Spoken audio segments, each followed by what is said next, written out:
Across the EU, it's lights out for the good old incandescent bulb. Since September 1st, even 40 and 25-watt bulbs are off the market. The EU has pushed through energy-efficient lights, mainly the compact fluorescent models known as CFLs. But they leave much to be desired. These energy-efficient bulbs emit very poor light. It's not bright, it's diffuse. That means the color rendering is awful. And CFLs contain a highly hazardous metal, mercury. This bulb poses a grave danger if it breaks. The mercury vaporizes and gets into the lungs within seconds. Critics warn they even emit toxic substances in normal use. If a simple instrument like this can register poisons and contaminants emitted from these bulbs, that means there's a serious problem. It indicates the presence of hazardous toxins. It's universally agreed that the new bulbs use less electricity and last longer.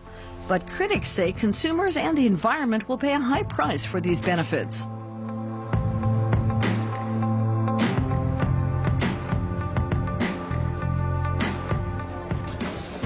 At the Volksdorf Kindergarten in Hamburg, instructors are using a playful method to teach 4 to 6-year-olds about both kinds of lights, the old incandescent bulbs and the new energy-efficient models.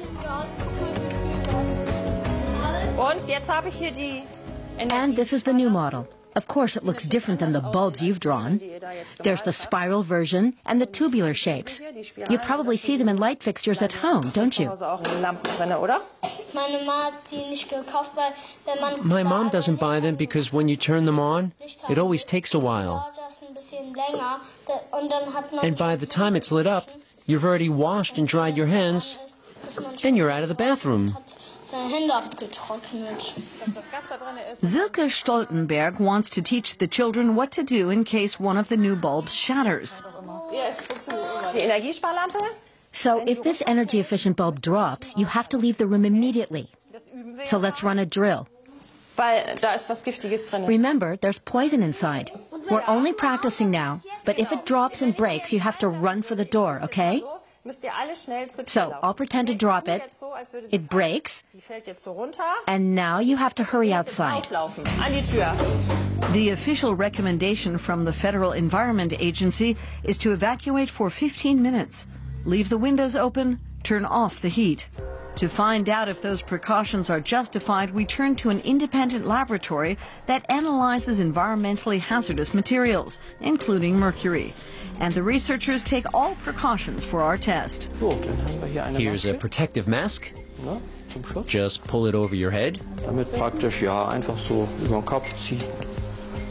Laboratory head Gary Turner says there's only one sensible reaction when a CFL bulb shatters. You should get away as quickly as possible. It could enter your bloodstream through the lungs and from there enter the brain, or through the olfactory nerves directly into the nervous system. That's why we take these safety precautions. The measures include a fume hood, breathing masks, and gloves. As soon as the glass breaks, an invisible cloud of mercury is released from the bulb. We can see the electronic components. Turner is highly critical of the use of mercury in this kind of product. Every encounter with mercury makes you a bit more stupid and lowers your IQ. It is a highly dangerous nerve poison and can also affect many other organs and the immune system. There should be a zero-tolerance policy for mercury. We must do all we can to institute a worldwide ban against mining, production, and distribution. Environmental medical specialist Joachim Mutter has worked for years with patients suffering from mercury poisoning. He's regularly asked to testify in civil court cases. Recently, he encountered a youngster who suffered severe injury after a low-energy bulb shattered. The boy was already ill at the time, and the parents had no idea just how dangerous the mercury cloud was. They didn't air out the room and the shards were thrown in the garbage. The child then slept in his bedroom. Within the first week, he developed a skin rash. By week 2, he began losing hair. He developed severe diarrhea and a visible case of the shakes. He showed what I describe as autistic tics. He was withdrawn, lost interest, and was constantly tired. He slept all the time and was lethargic. Nothing like the boy he was before. After extensive therapy, he's slowly regaining his health and vitality.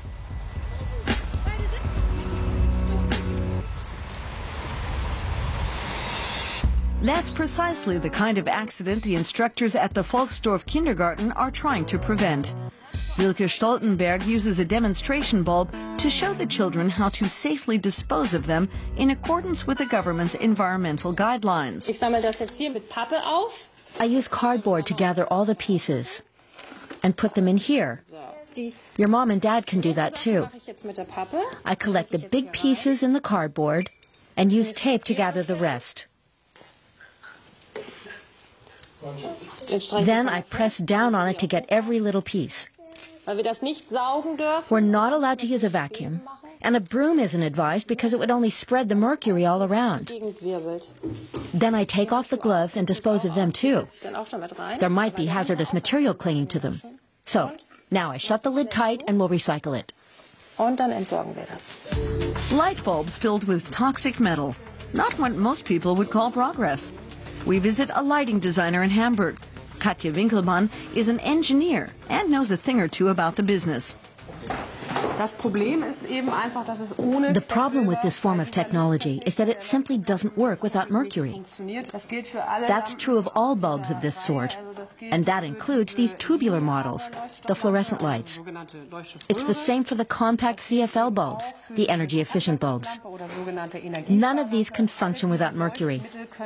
That's simply based on the technology in use. EU guidelines allow up to 5 milligrams of mercury per bulb. That's about the size of the head of a pin. In addition, the base is filled with complex electronics, with up to 30 individual parts made of silicon, phosphorus, or aluminum.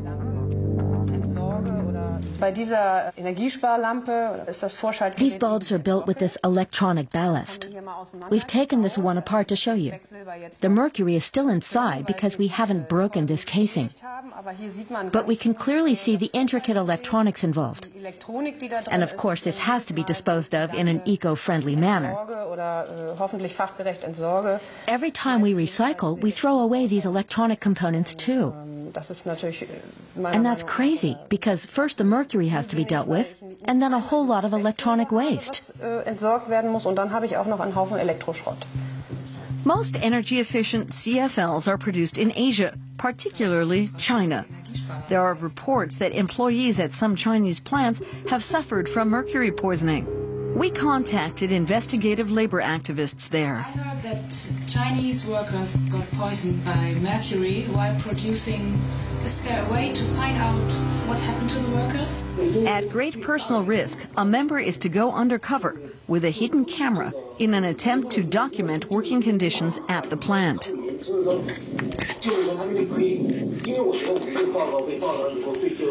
We're willing to take the risk. If we can prove the rumors are true, perhaps we can force a change in labor conditions at those facilities. Gary Turner has begun a new test with 6 CFL models produced by 5 different manufacturers. He's studying whether intact energy-efficient bulbs might also pose health risks. Once the lamps are on, the surrounding air is collected, chemically bonded, and analyzed. This is an extract from the air sample that we've sucked into the tube. Now we'll use gas chromatography, mass spectrometry to find out what substances it contains.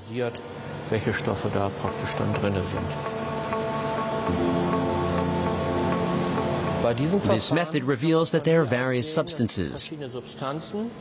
They're all volatile organic compounds.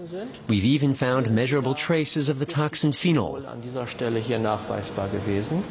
the problem with phenol? Phenol is carcinogenic and is considered a health hazard. We also found tetrahydrofuran, which may also cause cancer. There are others as well. Alkylbenzenes, which can damage the nervous system and are toxic to the liver, and so on. The worst thing is that you have an entire cocktail of substances linked with various health risks. That is a particular concern. But Germany's Environment Agency says the concentration of emissions is not high enough to be a significant health risk. We consult Wolfgang Maes, a recognized authority in building biology and environmental analytics. We want to find out exactly how the toxins are emitted. Do they escape from the base or from the glass housing? We can give this simple instrument a try. It's a sampling probe, fairly insensitive and not very accurate. We can see whether the emissions are coming from these scratches that lead to the ballast, as I suspect, once the bulb has reached a certain temperature. Listen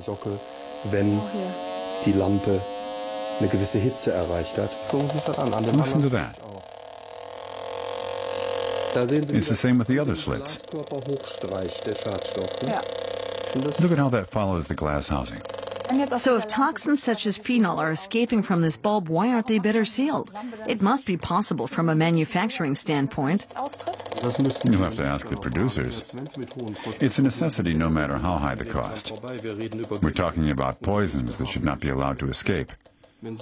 If such a simple instrument can detect poisons and contaminants emitted by CFLs, then we truly have a problem. I'm talking about biologically hazardous emissions.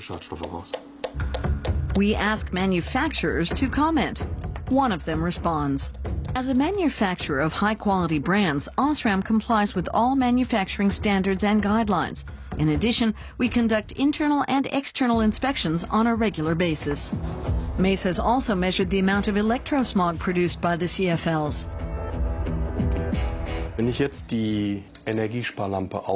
So I turn off the energy-efficient bulb and replace it with a filament bulb. Look at the field intensity on the display. You can see for yourself that the traditional light bulb gets better results. It's a much healthier choice than the energy-efficient model.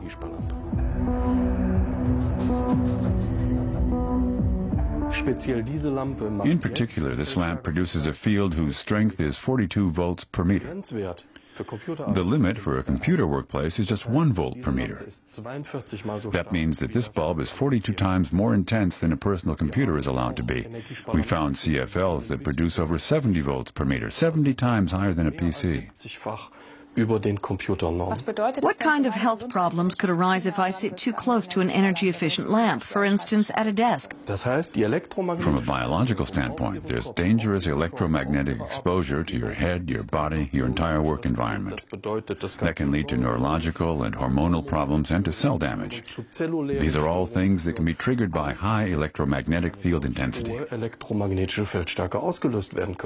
Here in a typical German residential area, we want to find out how consumers are accepting energy-efficient bulbs. The first family has only a few CFLs, used where they won't be noticed.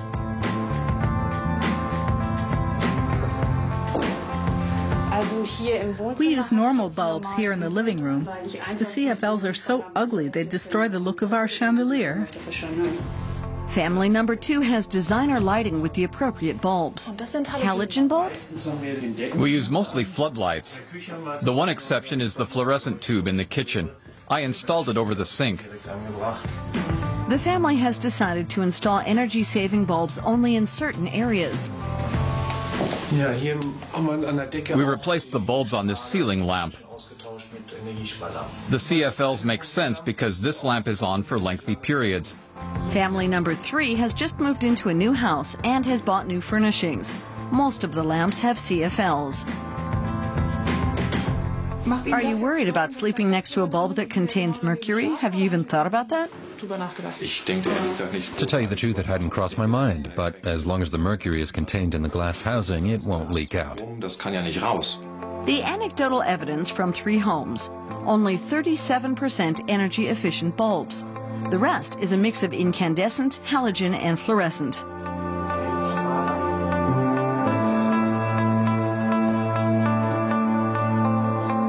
Family number 4 was initially excited about the prospect of saving energy and costs. The enthusiasm didn't last long. This is my collection of energy-efficient bulbs. I tried them all, and we didn't like them. So they all ended up in the basement. This is our supply of incandescent bulbs for use around the house.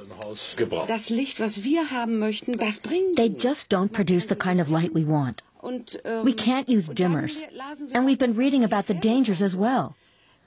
They're supposed to be environmentally friendly, and yet they contain mercury. Sorry, we just can't grasp that concept. The European Union enacted the legislation on energy-efficient bulbs back in 2009. Early on, European Parliament member Holger Kramer voiced skepticism and pointed out the possible adverse effects for consumers. It's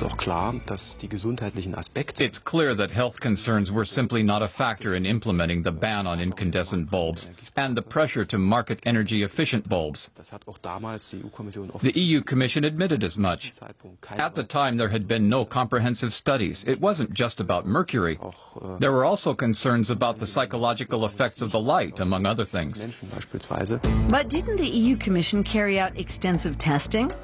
We asked Commissioner for Energy, Günther Oettinger, to comment. He refused, sending a spokesperson in his stead. Were studies done on possible adverse effects of CFLs prior to the incandescent bulb ban? Before we began taking light bulbs off the market, we investigated the problem of mercury in the energy-efficient bulbs. We asked some of the independent scientists on our advisory council, and they indicated there was no risk from the amount of mercury contained in the new energy-saving lights.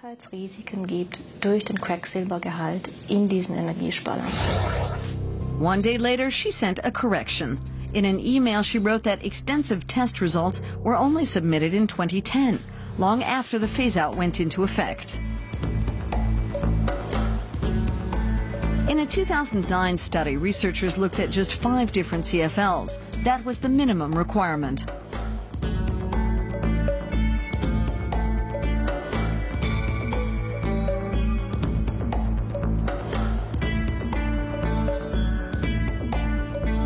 So why the urgent decision to ban filament bulbs and replace them with CFLs? It was at the height of the climate debate. It started in Australia and spread around the globe. Everyone was unscrewing light bulbs, and no one wanted to be left behind, including Chancellor Angela Merkel. There was no stopping it. Incandescent bulbs had to be banned to save the world. The EU Commission appointed a committee to set guidelines for the energy-efficient bulbs. It included industry experts along with representatives of consumer groups. Why were producers such as Philips and Osram at the table? It's all about who knows whom, the buddy system. The bureaucrats in the EU Commission have circles of friends. They network. And when it comes to a decision on some issue, they invite those who might be affected by it to meet. And it has to be clear that environmental concerns aren't necessarily the highest priority. Rather, these decisions are heavily influenced by the respective business interests. There's no profit in the incandescent bulb, perhaps just a few cents. The profit margin is much higher for CFLs. That's why business interests trumped environmental concerns in coming to this decision. Proponents point out that the energy-efficient lamps truly do save electricity and have a much longer lifespan. But is that truly the case? In Frankfurt, we visit the offices of popular German consumer magazine Ökotest. It's done extensive research into CFLs.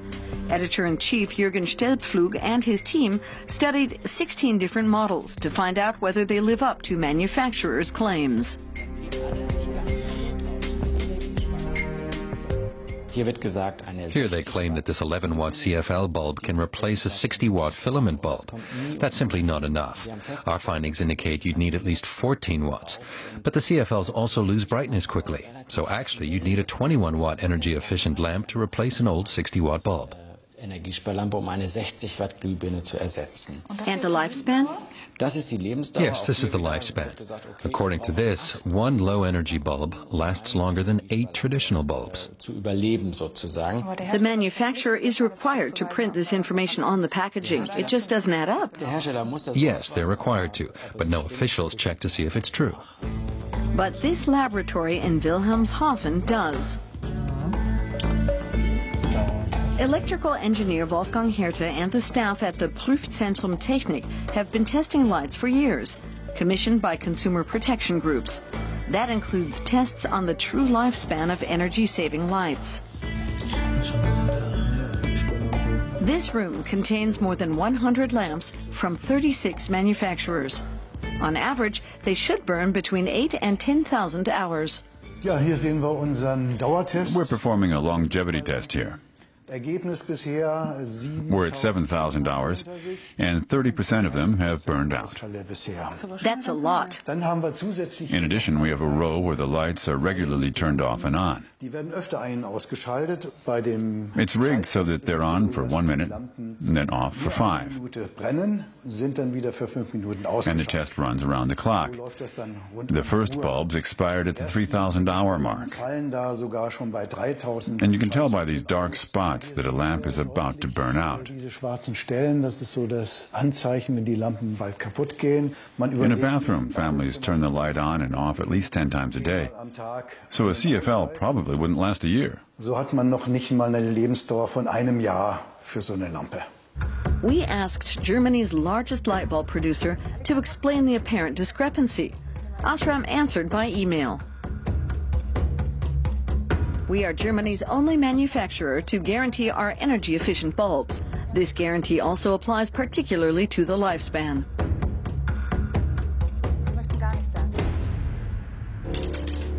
In the meantime, we've re-established contact with the Chinese labor activists. They've been able to place one of their members inside an assembly plant at the Foshan Electrical and Lighting Company.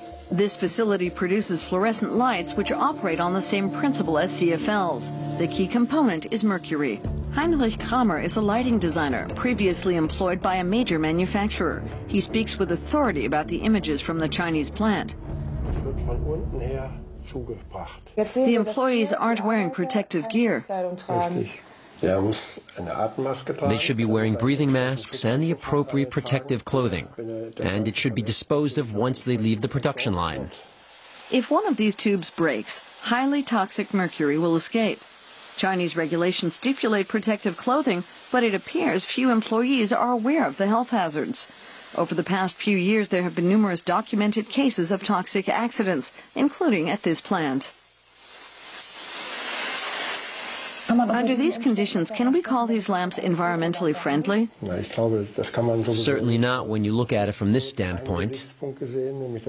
They do consume less electricity, but no one sees the environmental damage caused by mercury. It's even more outrageous given the widespread knowledge that mercury is highly toxic for the environment. So special EU exemptions were put into effect to make CFLs available to consumers. The guidelines are far stricter for all other instruments. Mercury thermometers are banned, but there are special guidelines for fluorescent tubes and CFLs. So these energy-efficient bulbs will continue to pollute the environment.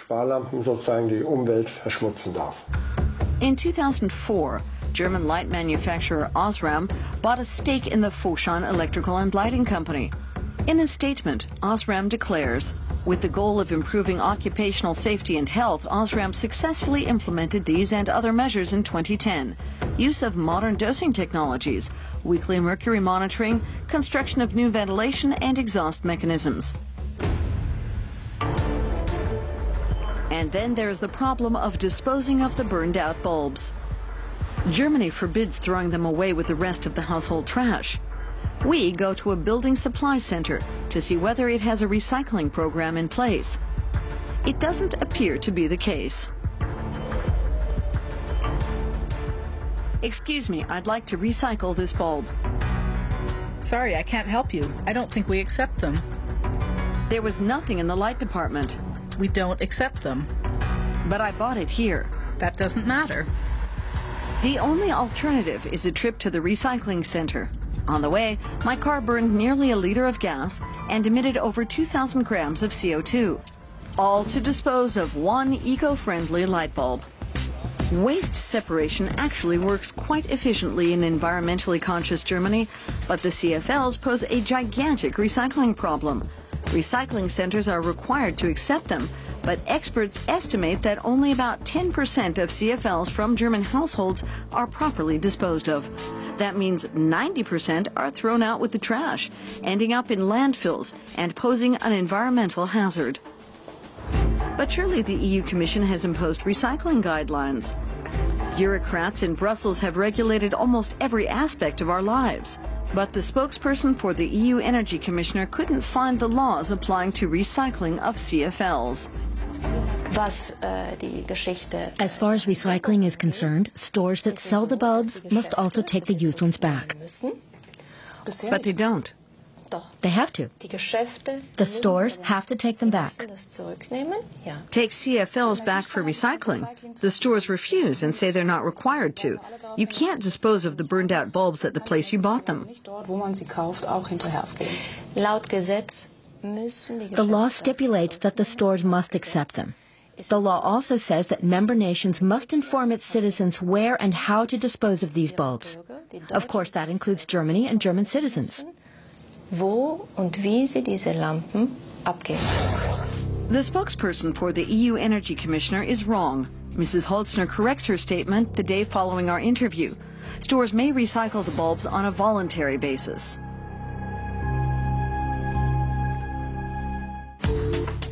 Light designers are developing bulbs that work without mercury. At the Unilever house in Hamburg, LEDs and natural lighting are part of a progressive energy-efficient concept. It's an expensive solution. At a cost of 30 to 40 euros per bulb, LEDs are beyond the price range of many families, but they do last up to 5 times longer than CFLs. These LEDs are a very effective and energy-efficient way of generating light. The major advantage is that LEDs emit maximum light at the flip of a switch. That's my major complaint with CFLs. You can fall down the stairs because there's no light. LEDs solve that problem. They're a good alternative. But if LEDs are too expensive and CFLs too dangerous, there's little choice left. This lighting shop in Hamburg recognized a business opportunity, ordering and hoarding thousands of traditional bulbs. Stefan Schrader expects to be doing a booming business.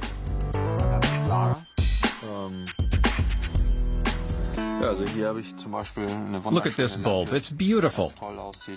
I have about 1,000 in this style. And how many bulbs in all? 1 or 2 million at least. On September 1st, Europe bade farewell to the incandescent bulb. Consumers have stocked up, and demand for CFLs is moderate at best. A potentially toxic product that simply doesn't live up to the hype.